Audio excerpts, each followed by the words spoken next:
আমরা এই মুহূর্তে ফুরফুরা দরবার শরীফে রয়েছি। দেখতে পাচ্ছেন যে ফুরফুরা দরবার শরীফের একটি মসজিদ নির্মাণ করেছেন পীর আল্লামা ইব্রাহিম সিদ্দিকী হুজুর রয়েছেন আমার সঙ্গে, এবং তার পাশাপাশি দেখতে পাচ্ছেন যে করণদিঘির যিনি প্রার্থী বিশিষ্ট সমাজসেবী হাজি শাহাবুদ্দিন করণদিঘির ভূমিপুত্র, তিনিও আজকে ফুরফুরা শরীফে এসেছেন, হুজুরের সঙ্গে সাক্ষাৎ করেছেন, ঘুরিয়ে দেখাচ্ছেন সব কিছু। হাজি শাহাবুদ্দিন সাহেব ফুরফুরা শরীফের তীর্থস্থান দাদা হুজুর রহমতুল্লাহ দরবার শরীফে উনি এসছেন একটু সৌজন্যমূলক দেখা সাক্ষাৎ করার জন্যে। বসে একটু আলাপ আলোচনা হচ্ছে। দেশের পরিস্থিতি ভয়ঙ্কর চলছে, আগামীতে ইলেকশন এসছে। ইলেকশনেও যে বিভিন্ন এলাকায় মারপিট খুন খানাবি চলছে, যাতে ভোটটা সুষ্ঠুভাবে হয়, মানুষের অধিকার দিয়ে মানুষ ভোট দিক, কী বলেন, বা অধিকার ফিরে পাক, এইসব জুলুম অত্যাচার থেকে যাতে মানুষ ভালোভাবে চলে সেই বিষয়ে কিছু আলোচনা হচ্ছে। এবং দরবার শরীফে এসছেন, কখনো আসেন না, সে বিষয়ে একটু আলোচনা হচ্ছে। আর হয়ে দেখা সাক্ষাৎ হলো আর কি। হাজি সাহেবের তো যে ভূমিকা দেখেছেন, তো একবারে মানুষের বাড়ি বাড়ি পৌঁছে যাওয়া, মানে প্রার্থী রাজনীতির দূরে থাক, তার যে ভূমিকা, তার এলাকায় মানুষের সঙ্গে জনসংযোগ বা মানুষের সঙ্গে ওঠা ভাষা কথাবার্তা, যে বিহেভিয়ারটা আপনি তো দেখেছেন নিশ্চয়ই। মানুষের যেটা একটা সেই গোটা পশ্চিম বাংলার গোটা ভারতবর্ষের মধ্যে দেখতে পাচ্ছে যে এলাকার মানুষের যে জনপ্রিয় যে হাজি শাহাবুদ্দিন সাহেবরি আছে, সমস্ত করণদিঘির মানুষ পুরো ভেঙে পড়েছে। ইনশাআল্লাহ আশা করি আগামীতে হাই সাহেব জিতে যাবেন, বেরিয়ে যাবেন। কারো ইনশাআল্লাহ বিধানসভা যাবে, কারো রোকার ক্ষমতা নেই। আমি বলতে চাইছি, আমি দোয়া করছি খাস করে হাই সাহেবের জন্য। হাজি সাহেবের একটু বক্তব্য নেই, ফুরফুরা শরীফে প্রথমবার।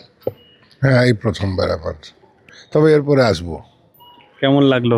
খুব ভালো লাগলো, মেহমানখানাও ভালো লাগলো। এখানকার আমার সুদীপ্ত সরকারের প্রচারে ছিলাম, সেখানে আমার মানুষের ছাড়া খুব ভালো লেগেছে। উনিও জিতবেন আশা করি। আর এরপরে আমরা এই তিনজন দেখছেন যে আমরা আবার এখানে আসবো রেজাল্টের পরে। ঘুরলেন, এলাকা ঘুরলেন, খুব ভালো লাগলো। ফুরফুরার ব্যবস্থাপনা খুব ভালো লেগেছে, ব্যবস্থাপনা, মেহমানখানাও খুব ভালো লেগেছে। এবং কি বলবেন সারা পশ্চিমবঙ্গবাসীর জন্য, যে আপনি যেভাবে আপনার বিধানসভাটাকে সামলেছেন বা আপনার এলাকা? বিধানসভা বলতে কি, আমাদের 15 বছরে যে লসটা হয়েছে, আমি সেই লসটাই লোকের সামনে তুলে ধরেছি। যেটা আমাদের সব থেকে বেশি লস হয়েছে সেটা হলো শিক্ষা শেষ হয়ে গেছে। আর শিক্ষা যদি শেষ হয়ে যায় তাহলে আর ভালো থাকলো কি? স্যার, প্রতিটা মানুষের উন্নয়নের প্রথম ধাপই হচ্ছে শিক্ষা। শিক্ষা যেখানে নেই, আর যেন গভর্নমেন্টে আছেন যারা চাইছেন গরিব মানুষের বাড়ি থেকে শিক্ষা তুলে দেওয়ার, এর থেকে আর দুর্ভাগ্য কি হতে পারে আমাদের বাঙালির? সেই জন্য আমরা আবার রাজনীতির শিক্ষায় যেন ফিরে আসে, স্বাস্থ্য ফিরে আসে, কর্মসংস্থান তৈরি হয়, যেন আমার পরিযায়ী শ্রমিকেরা আমার বাংলাতেই কাজ পায়, তার ব্যবস্থা করতে হবে। সব মানুষ তো দলে দলে আপনার সঙ্গেই যোগ দিয়েছে, আপনার সর্বস্তরের মানুষ। আর মানুষ বলেই তো আগে জানতে হবে আমাদের, হিন্দু মুসলমান এটা তো পরে আসছে। এটা তো বিজেপি নিয়ে আসলো, আগে ছিল কোথায়? আর মমতা তৃণমূল নিয়ে আসছে, এটা তো অন্য কেউ নিয়ে আসেনি। এটাই বুঝতে হবে আমাদের। আপনি প্রচারে বেরিয়ে বলছিলেন যে এলাকায়, বিভিন্ন এলাকায় যারা দুস্থ বাচ্চা আছে, শিক্ষার জন্য আপনি বলছিলেন, আমরা ভিডিওতে শুনেছি। আমার একটা স্কুল আছে আমার ছেলের, 14টা ছেলেকে আমি ওখানে ফ্রিতে পড়াই। ওদের মানে পয়সা টয়সা কিছু, খাওয়া দাওয়া ওদের কিচ্ছু লাগে না। তো ছেলে মাঝে মধ্যে রাগ করে বসে যে আমার কিছু বাঁচে না এটার জন্য। তখন ওই কথাটাই তুলে ধরেছিলাম। শিক্ষার জন্য কি ভাবছেন? আমি চাই শিক্ষা ফিরে আসুক। এক সময় যেমন কেরল কর্ণাটকের পরে পশ্চিমবাংলা ছিল, আমিও চাই ওই রকম জায়গায় বাংলা আসুক, শিক্ষায় ফিরে। আজকে সব থেকে নিচে যদি আমরা 1-2 করে যাই তাহলে 28 নম্বরে পশ্চিমবাংলার শিক্ষা পর্যন্ত। আচ্ছা, সেটাকে আবার 1-2-এ নিয়ে যাব। আপনি তো রোল মডেল হয়ে উঠেছেন সারা ওয়েস্ট বেঙ্গলে। না, লড়াই দিতে গিয়ে দেখুন, যদি কেউ রোল মডেল, তো সেটা আমি বলবো না। লড়াই দিচ্ছি, চেষ্টা করছি, মানুষের দুয়ারে যাচ্ছি, দরজায় যাচ্ছি। অনেক বয়স্ক লোক আছে, ভোটে না দাঁড়ালে হয়তো বুঝতে পারতাম না লোকে পার্টিটাকে এত ভালোবাসে।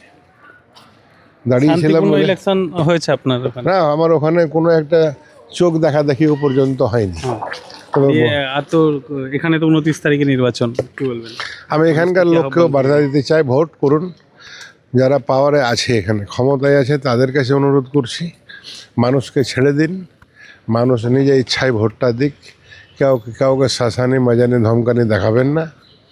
মানুষ কিন্তু ঘুরে দাঁড়িয়েছে, আর যারা ঘুরে দাঁড়িয়েছে তারা অনেক কিছু বুঝতে পেরে ঘুরে দাঁড়িয়েছে, অনেক কিছু ওরা ভেবে চিন্তে ঘুরে দাঁড়িয়েছে। তাই মানুষকে বেশি ক্ষিপ্ত করা উচিত নয়। মানুষের রাস্তা ছেড়ে দিন, যাকে ভালো লাগবে ভোট দেবে। আসুন, ধন্যবাদ।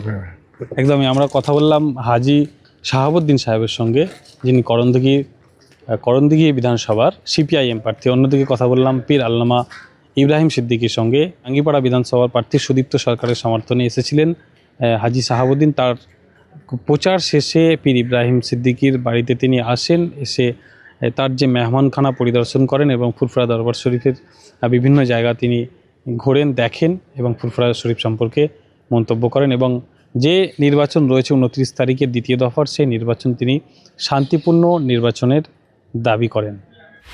আপনারা দেখছেন আপনাদের প্রিয় চ্যানেল SSTV পাবলিক, সত্যের সাথে ন্যায়ের পথে। চ্যানেলটি সাবস্ক্রাইব করে যুক্ত হন আমাদের পরিবারে এবং পাশে থাকা বেল আইকনটি ক্লিক করুন।